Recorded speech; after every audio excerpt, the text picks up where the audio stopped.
Hey guys, welcome back to the channel. Today I have for you my initial impressions of the brand new Mate 20 and Mate 20 Pro after getting some hands-on time with them. And I'm going to share with you guys some of the main features that I feel are very unique to this line of devices. This is TK and this is XDA TV.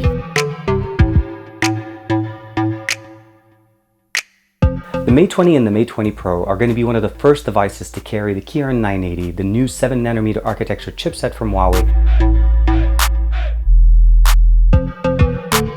2 fast cores, 2 medium cores, and 4 low power cores to run your normal daily activities on your devices.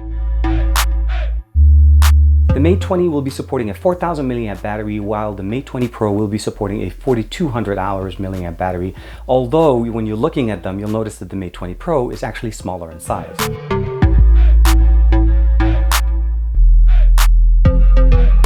The Mate 20 Pro will be supporting a 6.39-inch display that's Quad HD in resolution, while the Mate 20 will be supporting a 6.53 Full HD Plus resolution display. One of the more unique things that we have on this device is the way the cameras were set up on the back. We actually have a triple camera setup on both the Mate 20 and the Mate 20 Pro. Now, the Mate 20 has a 16 megapixel ultra wide angle at f2.2 lens with a 12 megapixel sensor, wide angle 27mm equivalent at f1.8. Now, we here have also an 8 megapixel 2x optical zoom. Now, this one with OIS at f2.4, while when we go to the Mate 20 Pro, we have a 40 megapixel wide angle lens at 27mm equivalent at f1.8, similar to the way we had it on the P20 Pro. The 20 megapixel ultra wide angle lens at f2.2 will also be able to give us really good wide angle shots. We lost the monochrome sensor in lieu of this wide angle lens, and I think it's a good compromise, as what we have here, and I'm showing you guys real quick with these pictures, is I took a picture with the P20 Pro as well as a picture with the Mate 20 Pro. We're not really losing that much when we go in for basically monochrome photography. And the last thing, of course, we have an 8 megapixel sensor, 3x optical zoom, which gives us the ability again to have the same experience we had with the P20 Pro. At f2.4, we still have OIS on this, and of course, great photography. So we definitely see here an evolution of what the P20 Pro brought for us earlier this year, now put in the Mate line series. One of the other things that's really exciting about all of these devices is that we're going to be getting EMUI 9.0 built in on these devices.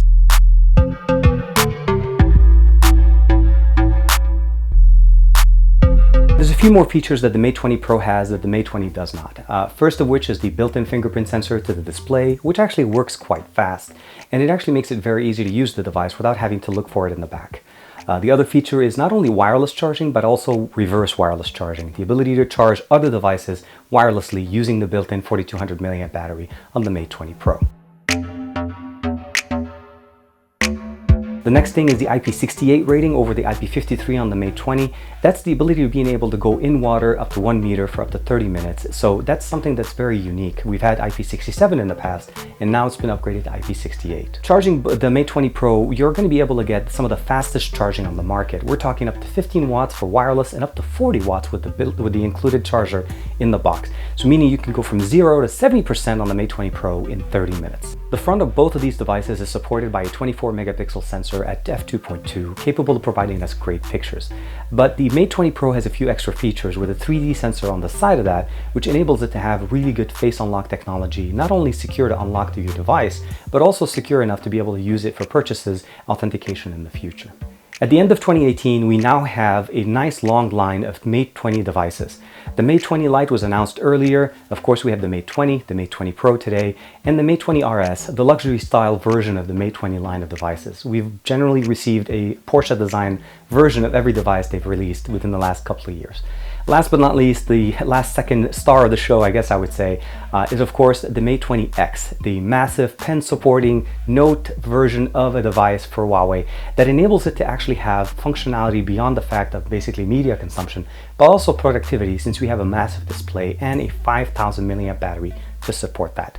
I'm really excited about all of these announcements today. Of course, cannot wait to get my hands on and reviewing it for the Mate 20 Pro, as I believe that's going to be the star of the show. It pretty much took everything and all the features that we saw from all the other devices, put them into one, and of course in a very nice display of basically 5 different colors that have a very unique textured back. As when you're rubbing your head against the back of this device, it feels very smooth, but if you actually use your fingernail to try to scratch, it actually feels textured, making it a little bit less slippery as some of the other devices we've had on the market. Like and subscribe as usual. Thank you very much to Huawei for allowing us hands-on experience with these devices. And again, thank you guys for all the support for all these years. Like and subscribe to this channel, check out my channel, and I'll see you guys in the next video.